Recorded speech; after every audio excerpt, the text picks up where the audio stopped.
오늘 우리에게 주신 하나님의 말씀은 어제에 이어서 사도행전 12장 1절에서 10절까지 교독하고 마지막 절은 합독합니다. 1절에서 12절까지 12장. 이때 헤롯 왕이 손들어 교회 중에서 몇 사람을 해하려 하여 요한의 형제 야고보를 칼로 죽이니 유대인들이 이 일을 기뻐하는 것을 보고 베드로도 잡으려 할세. 때는 무교절 기간이라. 잡음에 옥에 가두어 군인 내식인 내 폐에 밖에 지키고 6월절 후에 백성 앞에 끌어 견뎌보려 하더라. 이에 베드로는 옥에 갇혔고 교회는 그를 위하여 간절히 하나님께 기도하더라. 헤롯이 잡아내려고 하는 그 전날 밤에 베드로가 두 군인 틈에서 두 쇠사슬에 매어 누워 자는데 파수꾼들이 문 밖에 서서 몸을 지키더니 호련히 주의 사자가 나타나며 옥중에 광채가 빛나며 또 베드로 옆구리를 쳐 깨워 이르되 급히 일어나라 하니 쇠사슬이 그 손에서 벗어지더라. 전사가 이르되 띠를 띠고 신을 신으라 하거늘 베드로가 그대로 하니 천사가 또 이르되 겉옷을 입고 따라오라 하는데 베드로가 나와서 따라갈새 천사가 하는 것이 생시인 줄 알지 못하고 환상을 보는가 하니라. 이에 첫째와 둘째 파수를 지나 시내를 통한 쇠문으로 이르니 문이 저절로 열리는지라. 나와서 한 거리를 지나매 천사가 또 떠나니라. 아멘. 오늘도 선한 유스의 기도의 향연 속에 새벽을 깨우는 우리 성도님들, 특히 오늘은 8.15 우리 하나님께서 우리에게 광명을 주신 기쁨까지 그날 기념하는 제 80주년 8.15 기념하는 역사적인 날, 우리가 지키신 하나님의 평강과 또 풍성한 은혜를 축복합니다. 오늘 본문에 이 사건이 있었던 기원 후, 그러니까 AD 44년 6월절은 초대교회의 역사상 가장 슬프고 절망적인 날이었습니다. 초대교회를 이끌던 사도 야고보가 헤롯 왕의 칼에 참수행을 당해서 순교하고 말았습니다. 또 베드로는 체포되어서 감옥에 갇혔고 또 곧 명절이 끝나면 처형될 운명에 처해 있었습니다. 그래서 역사가 요세푸스의 기록에 의하면 당시 유대인들이 예루살렘에 약 300만 명이나 모여서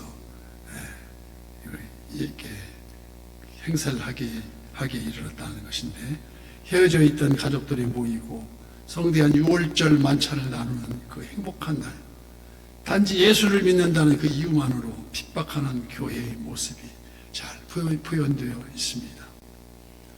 그러나 본문 5절 말씀과 같이 이에 베드로는 옥에 갇혔고 교회는 그를 위하여 간절히 하나님께 기도하더라. 이는 교회가 두려워서 낙심하고 슬퍼하고만 있는 것이 아니라는 것입니다. 이것은 교회의 진정한 모습으로는 결코 고난에 굽히지 않고 믿음으로 일어서서 힘이 교회와 일어서는 그 힘이 교회와 성도들에게 부여되어 있다는 것입니다. 어떤 힘입니까? 오늘 본문 교회의 고난과 성도의 간절한 기도와 하나님의 응답을 기록한 대목이 됩니다. 이처럼 믿음의 여정이란 어느 날 갑자기 거룩하고 영험한 사람이 되어서 모든 혼란과 핍박을 단번에 극복하는 것이 아니고 기다리다가 넘어지고 가다가 넘어져도 오직 주님 말씀에 의지하여서 다시 일어서는 것, 마지막 천국 본향을 향한 순례자의 길에서 이를 잠언 24장 16절 말씀에 표현이 이렇습니다. 대저 의인은 7번 넘어질지라도 다시 일어나려니와 악인은 재앙으로 말미암아 엎드려지니라고 말씀하십니다. 오늘 본문의 역사적 시기는 예수님 승천하신 후에 약 14년이 지날 정도의 그 오순절 성령 강림 바로 후에 제자들이 담대하게 복음을 전파하자, 그러자 하루 수천 명의 유대인들이 회개하고 주님께 돌아오는 기적 같은 부흥이 일어났습니다. 그러나 제사장 그룹과 바리새인들의 형태는 보이지 않는 거대한 사탄의 세력으로 방해를 거듭하고 마치 성도 개인의 삶을 엿보고 시험을 주어서 넘어뜨리려고 하는 악한 영의 공작이라고 할 수 있었습니다. 여기 결국 초대교회의 박해에 대한 핵심에 있어서 야고보를 죽이고 베드로를 투옥케 한 헤롯 아그리빠 왕은 유대인이 아니요, 이는 야곱의 형에서 혈손을 보면은 야곱의 후손이 에돔 사람이었습니다. 예나 지금이나 유대인들은 참 독특한 집단이 아닙니까? 그들이 더 싫어하는 사람이 있었는데 그분은 바로 십자가 갈릴리 우리 십자가에 달리신 예수님이었습니다. 자기들이 처형되게 한 그 예수님이 부활 승천하셔서 이를 전하는 제자들을 끔찍이 싫어하면 물론 당시 교회의 핵심 지도자인 야고보까지 참수형에 이르게 되었습니다. 겉으로 보기엔 믿음과는 상관없는 정치적인 이유로 박해가 일어난 것 같지만 이는 바로 예수 그리스도 궁극적인 믿음을 방해하는 악한 세력의 위장술로서 오늘날도 이처럼 영적으로 혼탁하고 비욕하는 악한 영들이 만연하고 있다는 것입니다. 이 세상 속에서 그럼에도 불구하고 성령 하나님 올바른 분별력으로 동행하실 것을 간절히 기도해야 한다는 것입니다. 국내의 교회사를 살펴보면 하나를 미랄이 된 숭배자의 죽음은 우리의 마음을 아프게 하며 그 고난의 의미를 되새기게 합니다. 오늘 본문 내용 중에서도 베드로를 구해주신 하나님이 왜 야고보는 구해주지 않으시고 처형당하게 하셨을까? 그 이유는 우리가 잘 알 수 없지만 성도의 고난은 기독교의 신비라고도 할 수 있습니다. 고난을 일으키는 것은 사탄이지만 성도의 고난은 이 고난을 통해서 거룩해진다는 것을 설명하고 있습니다. 자신의 고난과 희생도 말할 수 없는 고통이지만 자녀들까지 선교지에 묻고 나서 그 땅에 많은 영혼들이 하나님께 돌아왔다는 눈물의 간증을 들을 때 가슴이 먹먹해져 온다는 것입니다. 독일의 시인 괴테는 이런 말을 남겼습니다. 고난이 남기고 간 뒤를 보라. 그 고난의 발자국을 지나간 자리가 기쁨으로 가득 차 넘치지 않는가 하면서 노래를 합니다. 고난은 회개하지 않는 영혼을 부르시는 하나님의 사랑이었으며 교회의 세속화를 막는 하나님의 방법이라고 할 수 있습니다. 그래서 시편 119편 71절 말씀에 고난당한 것은 내게 유익이라 이로 말미암아 내가 주의 율례를 배우게 되었나이라고 고백하고 있습니다.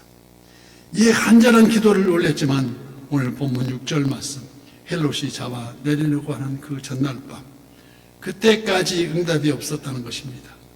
하나님이 구하여도 주지 않는 그 이유를 당장은 이해할 수가 없지만 그래서 보이지 않는 하나님의 도우심을 받고 살면서 우리가 순간순간 인식하지 못하는 경우가 많이 있다는 것입니다.